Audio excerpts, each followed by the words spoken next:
Friday in New York. Interesting. Yes, you're right. Let's start with a little music, shall we? Just maybe a little dance number. And I'm ready to record, so let's go live.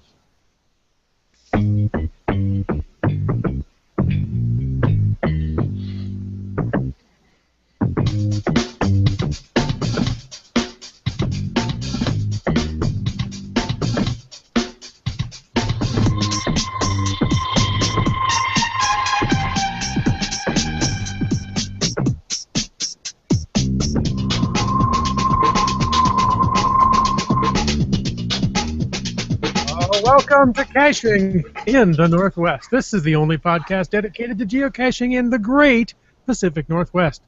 Tonight we'll talk about caches and cachers unique to this little corner of the country. So grab your boogie board and, of course, those water shoes. It is time to go splash-caching in the Northwest. Oh, how much fun that sounds. It's been warm again, so getting a little wet in the water, well, where else are you going to get wet, is going to be so much fun. Now, we're very happy to introduce our guest tonight. You may know her as Lori, but we know her as half Canadian and Scooter the Wonder Dog. Thanks for having me, guys. Appreciate it. Well, thank you for joining us tonight. Now, I can't have a guest named half Canadian without bringing our completely Canadian co-host onto the scene. Some say he won't dip his toe in salt water, and others say he only showers under Old Faithful. All we know is he's called Land Monkey. Hey, I'm back. Well, I was never really gone because I snuck in last Thursday after the show started, but I am back. We had an amazing road trip, and it's nice to be home. But hey, listeners, you should know by now that we love hearing from you about your favorite cache and caching locations in the Northwest in your own voice. And each week on our podcast, we'll play that information because that's what we do. That's how we roll here. But we can only do it if you be sure to call in to 253-693-TFTC with your favorite cache. We'll play it on the podcast. Your message needs to be about, let's say, 15 seconds. That's enough time to say your geocaching name, the GC code, the name of the cache, and why you liked it, most importantly. If we play it on an episode, you will, guaranteed, you will win some cool swag. And as you may also know, when we have a guest on the show, we like to ask them to share their favorite Northwest cache. So, Lori, do you have a favorite Northwest cache to share with us? Well, you know, I gave that a little thought, and I think probably the one that still is my favorite after many years of caching was one that I found back in 2004 for the first anniversary of my geocaching career and my 1,000th cache, which was, at that time, was quite an accomplishment to find 1,000 caches in a year. Now you can almost do it in a day. But the one I found was GC1221. It's called Half Moon Cache, and it was one of the very, very old caches in the area. It's a very complex multi-cache that takes the better part of a day with a good hike at the end. And the fun part about it then, and I think it still is today, is that the final location is a very, very well kept secret, but it's absolutely breathtaking when you come around that last corner of the trail and see where the cache is hidden. So highly recommend that one. It's in the kind of the north or southwest corner of Washington State. Very Which cool. is still in the Northwest, as far as we're concerned. That sounds like a fun one. I'm going to have to add that to my must-do list someday when maybe I'll make that my 1,000th find. Listeners, thousands, yeah, do. What's that? So instead of a bucket list, should that be more of an ammo can list? Yeah, exactly. Yeah. Go ahead. I think with me it's more of a Tupperware list. Anyway, listeners, we are officially finished with accepting entries for the hashtag Geocache Road Trip Contest. The celebrity judging is finished, and we are notifying the winners of the prizes. And the prizes included prizes from Landsharks, from How to Puzzle Cache author Cully Long, from Munzie, Cache Advance, Open Caching NA, CoinsandPins.com, World Caching. The list goes on and on. Now, there is one more category left to judge, and that will be done by our lackey friends at geocaching.com. we'll have lackeys judging the top candidates, and they will determine the final winner. Now, if you're coming to the block party, I will hand you your prize personally. Just come on by and find the CachingNW.com booth. Definitely stop by the Caching NW booth. We're going to have things to hand out. You're going to want to stop by and see us so we can see you. Hey, you know what? Pictures are absolutely free. We won't charge for those. May charge to sign them later, but that's completely different. That's what all the people do, I've heard. Okay. That's what our people tell us that the people do. Yeah, my agent says don't sign a photograph without a $5 fee. Anyway. Guys, on a serious note, as this drought drags along here in the Northwest, even though we got a good rain shower with lightning here in Tacoma this week, please remember to be extra careful when you're out urban, suburban, or even wilderness caching. There are forest fire dangers that we haven't seen here in quite a while, so whatever you pack in, pack it out with you. And if you see any fires or smoldering embers of anything, report it. You can call 1-800-663-5555 in BC, also on cellular networks up in BC, star 5555. In Washington, you can report a forest fire at 800-562-6010. Mm-hmm. Now, last weekend, I went camping with my son. It was just a boys' camping weekend. And due to everything that I just told you, it was really odd not to have a campfire. It's the first time I've gone camping without a campfire. Now, luckily, Wits End, right over there, wherever he is, right down here, has a propane griddle that he loaned us. So we were able to do our cooking on that, still had a lot of fun, and got some good caching and hiking in as well. Nice. Very cool. Well, folks, before you hear the exciting details of this new event, we want to remind you that we are always interested in your news. Geocachers, we want to know if you've claimed your latest geocaching road trip souvenir from geocaching.com, and whether that's the mountaintop earth cache, that sounds very familiar to a recent road trip, or a souvenir from geocaching.com for a CITO, or any other type of interesting thing you've done. Say, not even a souvenir, maybe you've done 100 cache finds in a day, maybe you've just been somewhere amazing and you want to share it with us. Tell us about your epic adventure. Just sending us that audio or an email that we can read on your behalf, and we might even make funny voices, but that's kind of the purview of the old Beep Geocaching podcast. We'll read it, and you will get a cool prize from our overstocked prize vault. That's right. We do love to hear from our listeners, so call in. All right, I think that wraps up the news for tonight. So, Lori, thank you for sitting by, as we wade through all of our news, announcements, and other business. We've been looking forward to having you on the show, all summer, and we are excited to learn more about your event. I have a hunch. Little Birdie told me that this is not your first event, though, is it? Not my first event. It'll be the first one in this new location on the Long Beach Peninsula. But, I have sort of a history of holding an annual event that was usually around Halloween time each year. First one was in 2004, and I believe there were maybe 30 people that showed up for what was a pretty rare occasion in those days, holding an event. So since then, I've had about 33 events, I think, and the pinnacle of my event career was 2011, when I decided to see if I could single-handedly pull off a mega event, which I did in little town of Linden in northwest Washington. That was the GeoMonster Ball. And after that, I decided that I wasn't going to shoot for megas any longer. That was a big project, but it was fun to do. That's definitely a lot to big chunk to bite off by yourself. It was. I put out 100 caches, and gosh, we served gallons of chili, and it was. Plus, it was pouring rain the whole day. It was just a real slog, but everybody had a good time. That one took place. I was just going to say that one took place before the Land Monkeys had started caching, but we have found some of the geocaches placed for that event, and I've often wondered when I found these very interesting geocaches what the event must have been like. there's still quite a few of those around. But one of the fun things about the event coming up this year is there's going to be another 100 new caches put out, and this is such a gorgeous scenic area that it's hard to limit me to 100 caches because there's so many great places to put them out here. Well, that's a shame that we have to limit you to 100 caches. Wow. Nice.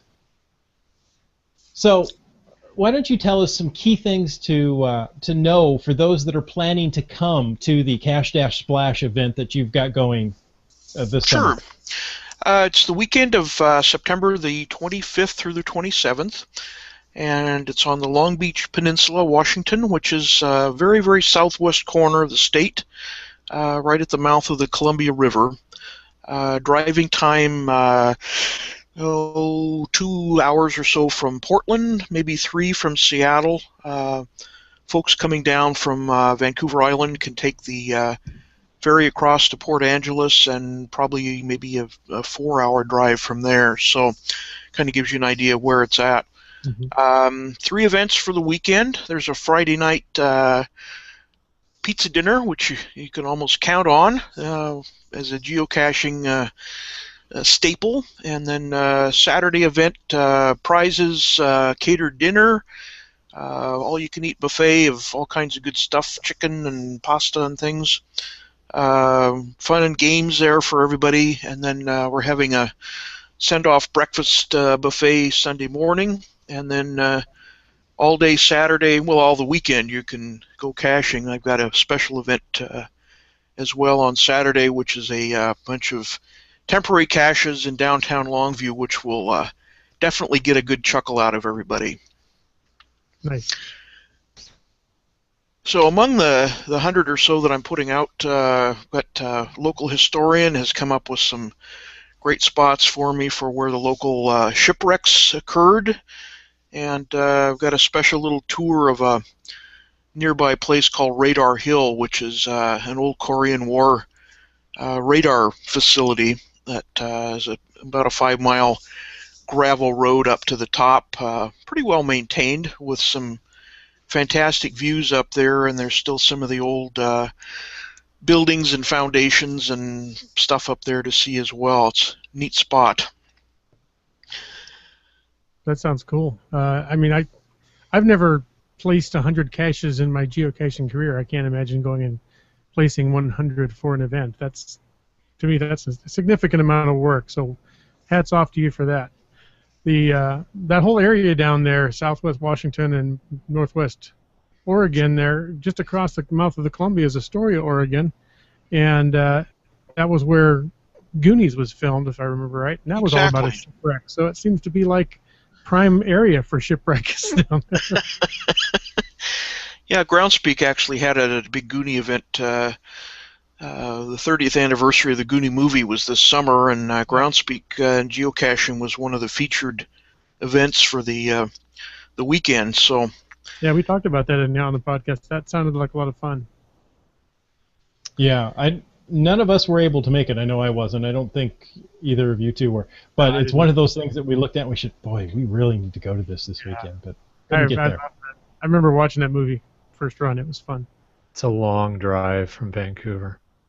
Yeah, so but you mentioned the Goonies. Yeah, it was the Goonies. Because you mentioned the gravel road up to Radar Hill. Most people's cars are going to be able to make it up there, okay, you said? Yeah, it's they have quite a few cell towers up there in the same area, so they keep the road pretty well maintained for pickups and guys to go up and work on the cell towers. So I've been up there a couple times with my Expedition and two-wheel drive with no problems, and every once in a while I'll see somebody coming down in a small car, so it's definitely doesn't require any special four-wheel drive Jeeps or anything to get up there. But that'll be just a very small part of the overall caching available for the weekend. There's going to be all kinds of silly containers and beach access places and tour of some cranberry fields and tours of the oyster production areas. And so whatever your interest level is, you can pick one of these little mini-series I'm putting together and have a ball. I was Wow. like, you can pick up a full meal just driving around. Just Didn't the Beatles have a song, Cranberry Fields Forever? That was oyster fields forever. Oh, oyster. You put a nano inside the oyster, and you got to find out which one it is among the oyster fields. Put a lime in the Coke and that. Come on. Yeah. You're a pearl amongst geocaching podcasters. Oh boy, sorry we got a little off track there. Is there anything for those little non-cachers to do while the big cachers are out having their fun and getting oysters and cranberries? You bet. There's actually there's things for the big non-cachers to do too. I've had several spouses of caching folks deciding to come to this event because they found out that there's go-karts here. So he said, "You go caching all day, honey. I'll be at the go-kart range all day." But one of the little series I've got for the kids that even if they don't get into caching will be fun. It's a little mini series of puzzle caches where they'll pick up a puzzle piece from each location and assemble them for a pirate map to a treasure chest. And there's lots of touristy stuff in Long Beach, arcades and places for kids to have fun.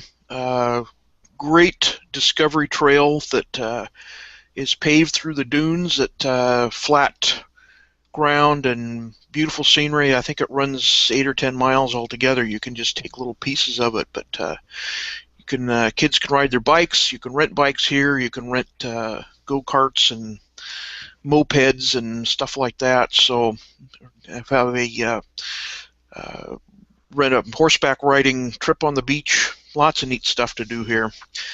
And the timing of it is great because it'll be after the busy season and the rates go down and there won't be nearly as many crazy people on the beach as there are this time of year. Just the geocachers, the other crazy people. Don't forget to bring your dogs too. The whole area here is very, very dog friendly.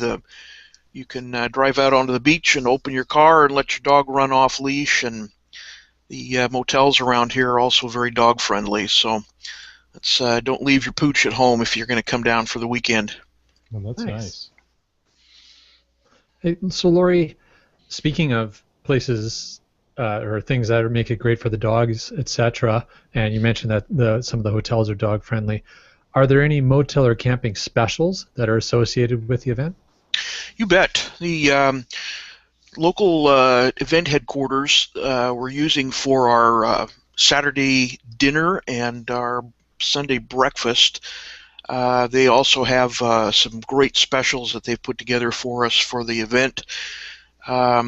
And the cutoff actually for that is August 15th, 2 nights from now.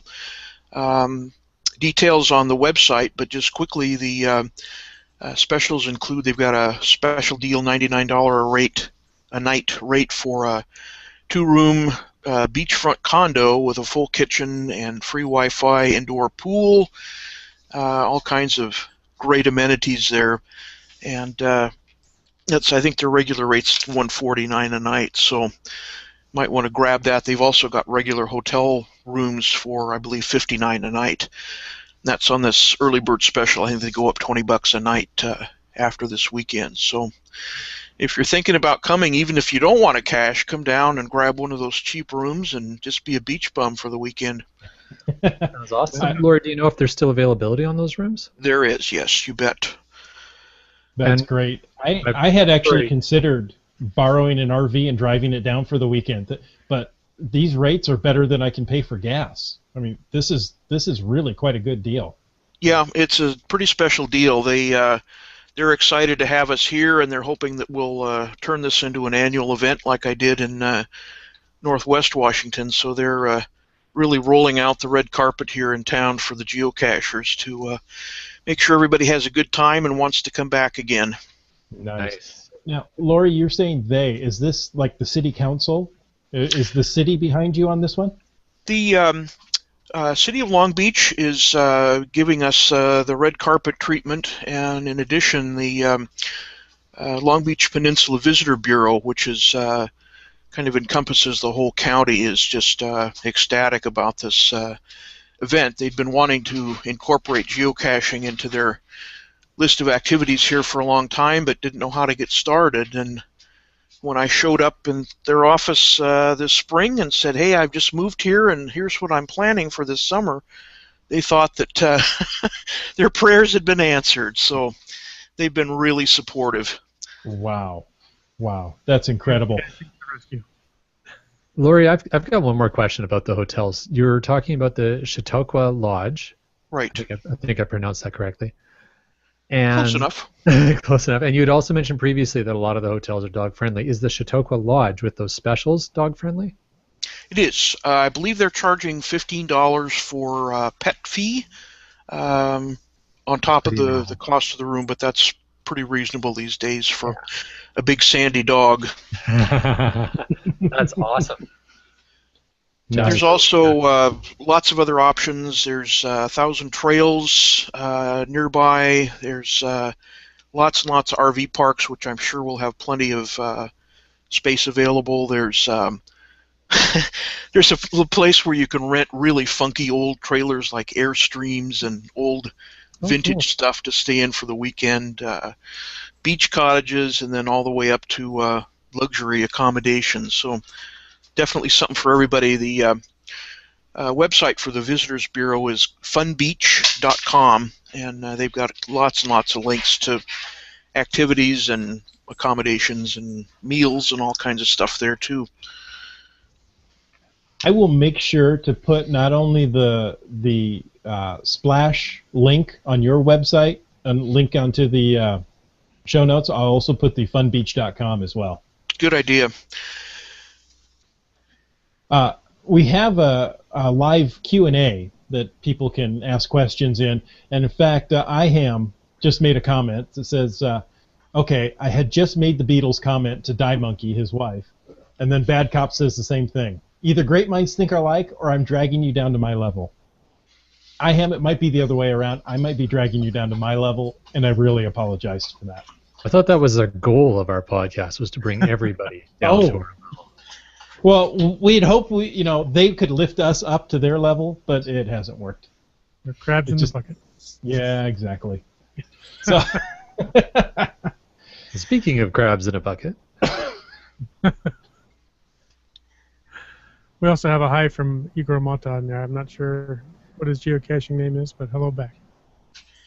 Yes, hi there. So, Lori, tell us more about what's going to happen this weekend. Do we need to register in advance?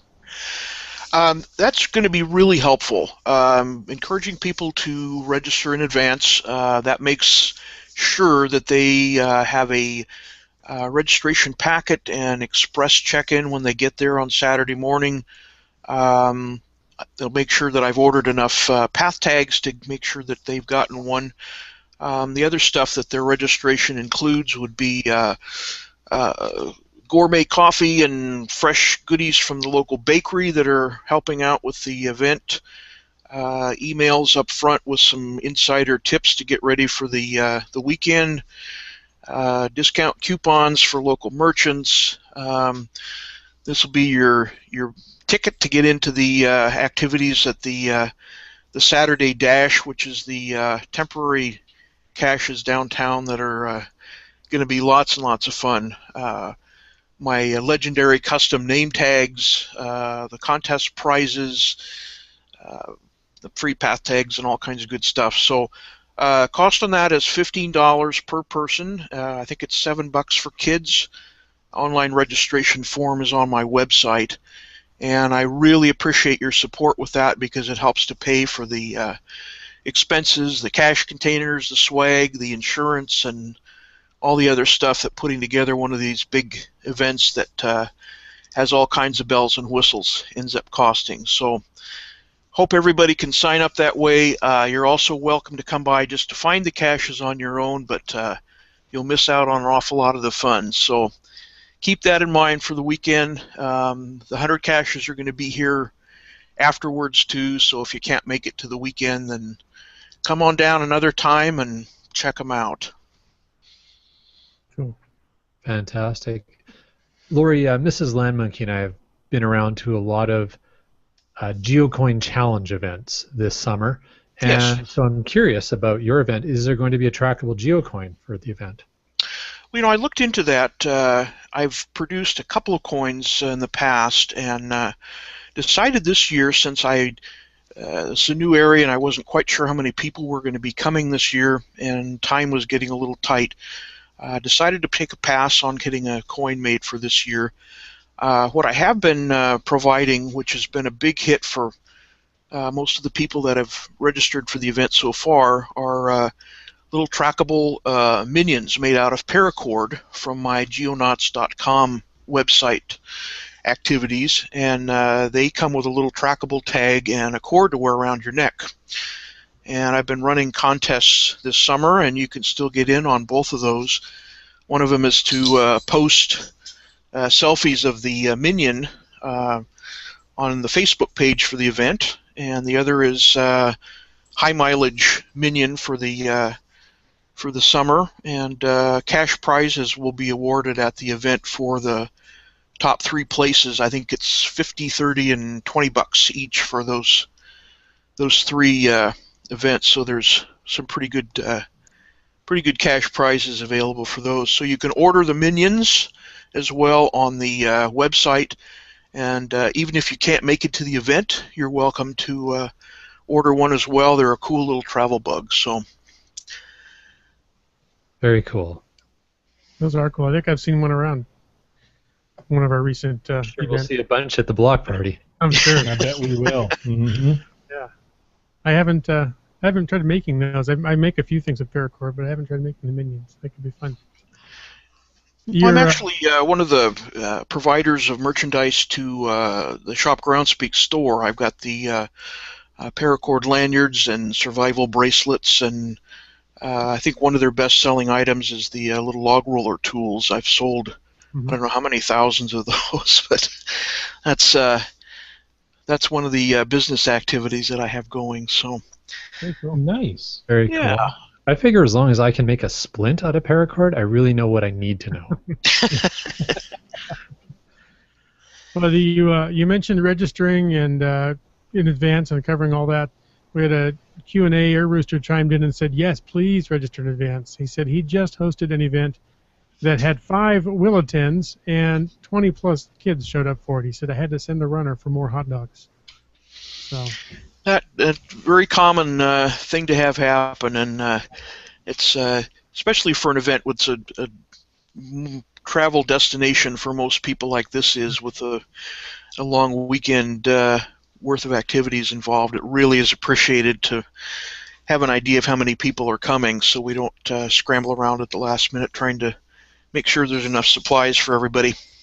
RSVPs are a lost art, I think. It's so very French. All right. Anything else we need to, before we wrap up the talk about the Splash Dash Cache? Sounds like a lot of fun. The website that I put together has links to all 3 of the events, and as I said, the online registration and lots more details about what to look forward to. It's cache-splash.com. That's right. Awesome. And there's a Facebook page for the event at Cache-Splash, so search for that on Facebook. And once again, I'll put all that in the show notes. You just click on the links and poof, you're there before you even know what happened. All right. So Lori mentioned the Cache-Splash website and a Facebook page. Is there any other social media links that you'd like people to look you up, Lori? Not for the event. Okay, that about covers it. Make All sure you right. go to the event site and mark your will attend. Yes, mark your will attend and pre-register and get all the fun swag and extra goodies that go along with that. So check out cache-splash.com and on Facebook, and Land Monkey. If they're looking for you on social media or the interwebs or under a geyser, where would they find you nowadays? Well, you can find us under a geyser on the interwebs, but other than that, if you check out Facebook and look for Team Land Monkey, I had to think about that. It's been a couple of weeks. If you look at Team Land Monkey on Facebook, on Twitter, and Instagram, where we're quite active, you will find us as Land Monkey GC. And if you want to see the YouTube adventures of the Land Monkeys, just search Land Monkey on YouTube. Good deal. How about Bad Cop? Well, I was in a cave last week, so almost anywhere you can get internet signal, which is not going to be a cave, you can find me at Caching NW. That's on Twitter, Facebook, and Google+. All right. What about you, sir? I'm Wits End, and I'm Wits End just about everywhere I can be Wits End. So Twitter, Facebook, geocaching, all that stuff. Look us up. It's always good to be yourself whenever you can. Well, I try. Always be yourself, unless you can be Batman. Then always be Batman. Then always be Batman. All right. Well, folks, once again, we want to thank you for taking the time to listen to this episode of Caching in the Northwest. Remember that you can be part of the show if you call 253-693-TFTC and leave us a comment, ask a question, read us the fortune from your cookie any time of the day or night. And, of course, you can email us at feedback@cachingnw.com. Also, your support helps to keep quality shows coming. If you liked this show, if you liked any of our quality shows, please click the PayPal button on the cachingnw.com website. This show is licensed under a Creative Commons Attribution 3.0 license, copyright 2015 by Chris Umfenauer. Good night, folks. Thanks for taking the time to spend with us today. Yes, thanks for coming A along. bientôt.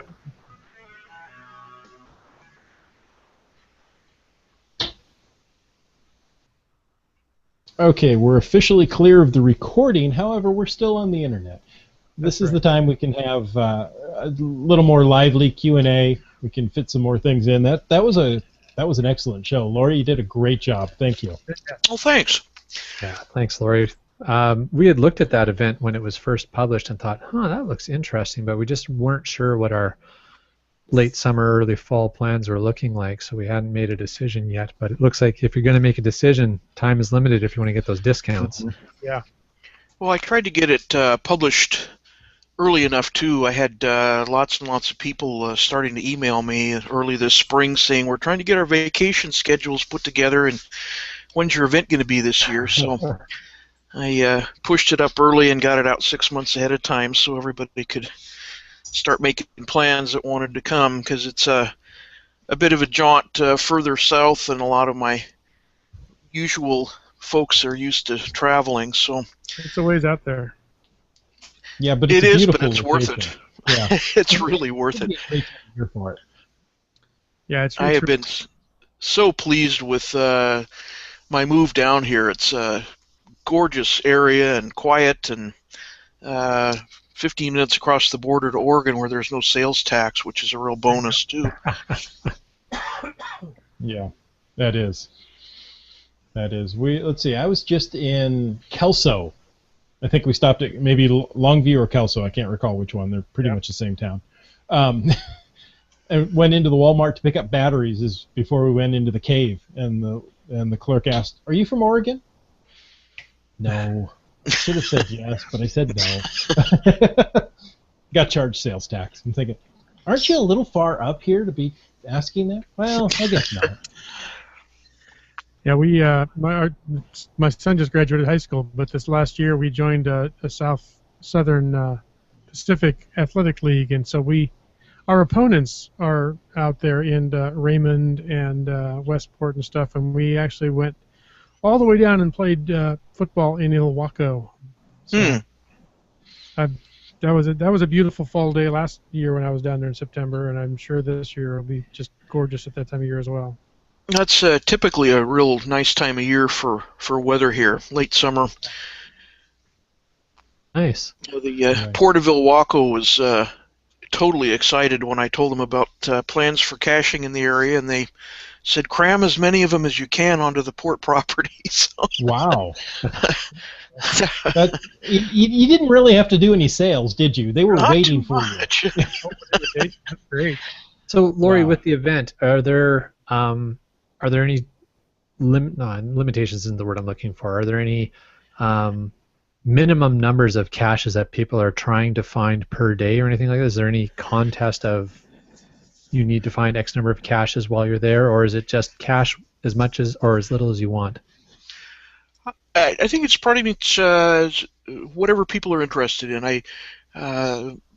decided this year to sort of highlight some of the really interesting parts of this area that I've been discovering here in the last 6 or 8 months that I've been living here. If people are interested in oysters and stuff like that, there's a tour of the oyster fields and how that there's an interpretive center and so on. If people have never seen cranberries growing out in the wild before, they can take a tour of the cranberry fields and Cranberry Museum walking tour. And I think they are. The local historian, as I mentioned, has done a really neat job of highlighting some of the more interesting shipwreck locations for me with photos and text for the cache pages. So people can really kind of pick and choose their things that they're interested in, and then what they don't have time to do now, they can come back and enjoy another time. I had no idea there were that many shipwrecks off the coast of Long Beach there. That's well, this area is called the Graveyard of the Pacific for good reason. This friend of mine said he was having a really hard time picking out the best ones that he could for me out of the hundreds and hundreds of shipwrecks that have occurred along this area. The mouth of the Columbia is the bar there is. I'm sure you've heard stories of all of the perils of getting into or across the mouth of the river. There, yeah, that's true. We have a question, or we have a comment in the Q&A from Air Rooster. He says, "I love the minions. Saw one at the GeoCities GeoCoin, or the Tri-Cities GeoCoin Challenge." Terrific. So, there you go. They're getting out. We got lots of pictures of those popping up on the Facebook page from as far away as Paris, France, and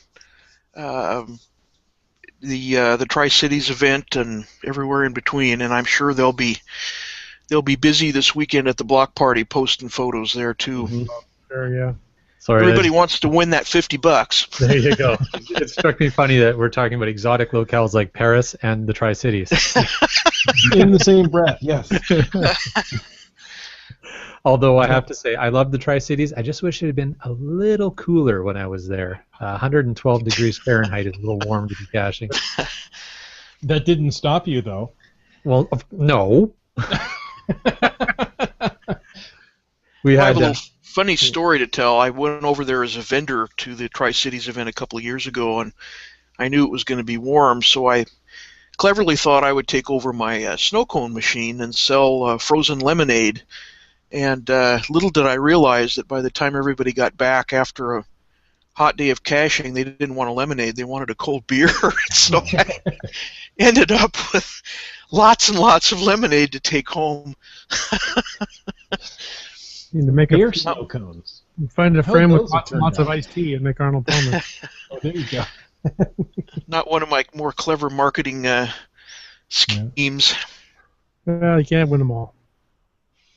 Wet Coaster in the Q&A replied to an earlier comment on the show about what level we try and keep this show at, and said he strives to achieve a minimum standard. Oh yeah, that's right. I forgot. He I think he took his own quote off, so I wasn't able to get it up in time. Actually, I have control over the Q&A and stopping the broadcast for some reason. Because you came in as me. Fatal mistake. Oh, curse you! Well, if you have control over the Q&A, I'm just going to sit back. Oh. I have no control. We've learned that a while ago. Yeah. Control's a good thing, as long as I am but a lowly mustache. The man, the myth, the mustache. Okay. Well, folks, it's been a wonderful evening. We're going to sign off of the video now. We'll see you next week. We might even see you this weekend. This weekend. Please come by. You know, we want to see you. Yeah. And Wet Coaster says it's a Canadian takeover. Yeah, well, you know, since our guest is only the half Canadian, we'll just give her oi.